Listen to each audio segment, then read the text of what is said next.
I tried to cover up the sour milk with chocolate mix, but it didn't work.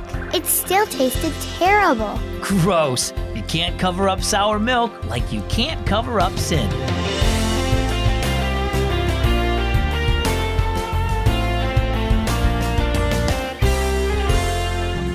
Have you ever had spoiled milk? I'm Zach, and this is Keys for Kids. When you open the fridge and grab the milk, it's impossible to tell if it's spoiled just by looking at it. No, you have to smell it or even taste it to know if it's gone bad. In the same way, a lot of people try to cover their sin by doing good deeds, thinking that if they say or do the right thing, people will assume they're Christians just by how they look. While some people might be fooled, God is never fooled. He knows the truth. So don't try to cover your sin on your own. Ask Jesus to forgive you.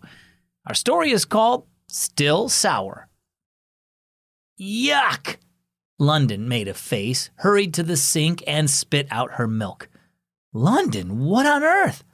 Mom, this milk tastes terrible, Londyn exclaimed. There's something wrong with it. There is? Mom checked the milk. It's starting to go sour. I'll get a fresh gallon when I get to the grocery store. But I want milk now, Londyn pouted. She had an idea. It isn't very sour. If I make it into chocolate milk, the sweet chocolate should cover the sour taste. I don't think that will work, said Mom. But when Londyn insisted, Mom said she could try it. So Londyn spooned some sweet chocolate powder into the milk, then sipped a little of the mixture.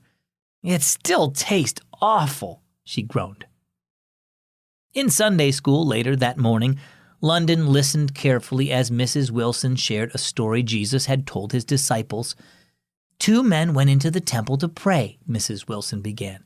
One was a Pharisee, a man who focused on all the good things he did, but he didn't believe he needed God's grace for forgiveness. The other man was a dishonest tax collector who had cheated people out of their money. The Pharisee prayed first, telling God he was glad he was a good person and not bad like the other man. Mrs. Wilson paused for a moment. The tax collector, she continued, didn't even lift up his head. He just cried out to God, pleading for forgiveness of his sins. And do you know what Jesus told his disciples? He said the tax collector, not the Pharisee, went home justified or forgiven. Do you know why? Londyn remembered the sour milk and understood that good things don't cover up the bad.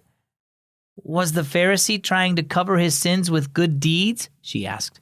But the tax collector knew only God could take sin away. That's right, said Mrs. Wilson. The Pharisee wasn't really a good man at all. He was just a sinner like the tax collector and just like everybody else. Good deeds didn't change his sinful heart, and they can't change ours either. We all need Jesus to save us from sin and forgive us. That's the only way we can be good in God's eyes. So what about you? Do you go to church? Do you obey your parents and treat others with respect? Do you feel like you're a good person? It may seem that way to you, but God says you're a sinner. None of the good things you do can cover up the sour taste of your sin. Only Jesus can do that. Trust Him to forgive your sin and to save you today. To learn more about what it means to trust in Jesus, just get your parents' permission first, then go to keysforkids.org/salvation. Our key verse is Luke 18:13. But the tax collector kept striking his chest and saying, God have mercy on me, a sinner.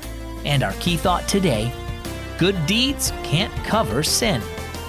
Have you checked out Keys for Kids Radio yet? Hi, my name is Ethan. Thank you for creating Keys for Kids Radio. Hi, my name is Solver. I really like listening to Keys for Kids Radio. I love what you're doing. You can listen to Keys for Kids Radio at keysforkids.net. I'm Zach with Keys for Kids.